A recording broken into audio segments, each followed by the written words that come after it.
അമ്മച്ചി എവിടെയാ താമസിക്കുന്നേ? ഞാൻ കളമശ്ശേരി. അഭയ ഓൾഡ് ഏജ് ഹോമിൽ അല്ലേ? അവിടെ എത്ര കാലമായി അമ്മച്ചി എത്തിയിട്ട്? ഇപ്പൊ 4-5 വർഷത്തോളമായി ഞാൻ അവിടെ വന്നിട്ട്. അവിടെ വരാൻ കാരണം ഈ അമ്മച്ചിയുടെ കാര്യം പോലെ എന്തോ കാരണമാണെന്ന് തോന്നുന്നല്ലോ. കാര്യം അമ്മച്ചി വളരെ ഇമോഷണൽ ആവുന്ന ഞാൻ ശ്രദ്ധിച്ചു. അങ്ങനെ കാരണമൊന്നുമില്ല. പിന്നെ മക്കളുമായിട്ട് വഴക്കൊന്നും ഉണ്ടായിട്ട് പോകുന്നതല്ല, ആരും എന്നെ പറഞ്ഞു വിട്ടതുമല്ല. എത്ര മക്കളുണ്ട്? എനിക്ക് 3, ഒരാണും 2 പെണ്ണും. അവരൊക്കെ എവിടെ? കേരളത്തിൽ തന്നെ ഉണ്ടോ? കേരളത്തിൽ തന്നെയുണ്ട്. പിന്നെ ഞാൻ മൂത്ത മോളുടെ വീട്ടിൽ അവരെയൊക്കെ ഈ ജോലി സ്ഥലത്തൊക്കെ പോയി കഴിയുമ്പോ ഞാൻ ഒറ്റയ്ക്ക് വീട്ടില് എനിക്ക് ഒറ്റയ്ക്കായി. അവര് എന്ന് വെച്ചാൽ രാവിലെ 8 മണി കഴിയുമ്പോ പോകും. പോയി കഴിഞ്ഞാൽ പിന്നെ വന്ന് 5 മണി കഴിഞ്ഞാ അതുവരെ ഞാൻ വീട്ടിൽ ഒറ്റയ്ക്ക് ഇരിക്കണം. കാര്യം TV ഉണ്ട്, അത് ഞാൻ ഒറ്റയ്ക്കിരുന്ന് എനിക്ക് കാണാൻ തോന്നുകയില്ല. അത് കാരണം ഞാൻ അതും വെക്കില്ല, കിടന്നുറങ്ങുക അങ്ങനെ ഇരിക്കും. ഞാൻ അമ്മച്ചിയോടൊരു കാര്യം പറയാം. ഈ ഇടയ്ക്ക് ഒരു അമ്മച്ചി എന്നോട് പറയായിരുന്നു, അമ്മച്ചിക്ക് ഈ തമ്മിൽ തുടങ്ങിയത് വലിയ അനുഗ്രഹമായി എന്ന് പറഞ്ഞു. ഞാൻ എന്താ അനുഗ്രഹം എന്ന് ചോദിച്ചാൽ പറഞ്ഞു, ഞാൻ ഒറ്റയ്ക്ക് അമ്മച്ചിയുടെ വീട്ടിൽ ഒറ്റയ്ക്ക് ഇരിക്കുക, അപ്പൊ ഇതങ്ങ് ഓൺ ചെയ്തിട്ട് ഒരുപാട് പേര് വേളം ഉണ്ടാക്കുന്നുണ്ടല്ലോ, അപ്പൊ വീട്ടിൽ ഒത്തിരി ആളുണ്ടെന്ന് എനിക്കങ്ങ് തോന്നുന്നു.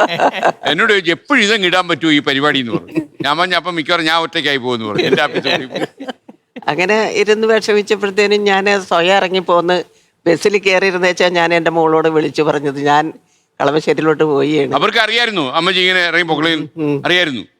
ഞാൻ അമ്പലത്തിലൊക്കെ പോയി ഗുരുവായൂർ പഴനിയിലൊക്കെ പോയിരിക്കുന്ന ഒരാളായിരുന്നു. അപ്പൊ അങ്ങനെ പോയിരുന്നെന്ന് അവൾ വിചാരിച്ചു. ഞാൻ അഭയയിലോട്ട് പോയി എന്ന് പറഞ്ഞപ്പോ അയ്യോ അതെന്നെ അമ്മയോട് പറഞ്ഞതല്ലേ പോകരുതെന്ന്. അവരെന്നെ എനിക്ക് സുഖമില്ല, ഒരു ക്യാൻസർ പേഷ്യൻ്റാ ഞാൻ. ചികിത്സ ഇപ്പൊ അഭയയില് പിന്നെ തോമസ് നന്നായിട്ട് നോക്കുന്നുണ്ട്. ഒത്തിരി കൂട്ടുകാരൊക്കെ ഉണ്ടോ ഇപ്പം? അഭയയിലുണ്ട് 10-15 പേരുണ്ട്. ഞങ്ങൾ 2 ജോലി ഒരു കുഴപ്പമില്ല. ആവശ്യമില്ല. TV ഉണ്ട് അവിടെ. ഉണ്ട്, എന്നാലും TV വെക്കും ഞങ്ങള്. TV നല്ല പരിപാടിയൊക്കെ ഉള്ളപ്പോഴത്തേനും അത് കാണും. രാത്രി പിന്നെ 10 മണി 9:30 വരെ കാണും. പിന്നെ ഉച്ച കഴിഞ്ഞേ കാണുള്ളൂ. അങ്ങനെ ഭക്ഷണത്തിന്റെ കാര്യത്തിലൊക്കെ ആണേലും എല്ലാം റെഡിയാ. വീട്ടിൽ പോവൂ? ഇല്ല, ഇവിടെ ബോറടിക്കേണ്ട പരിപാടി ഇല്ലല്ലോ.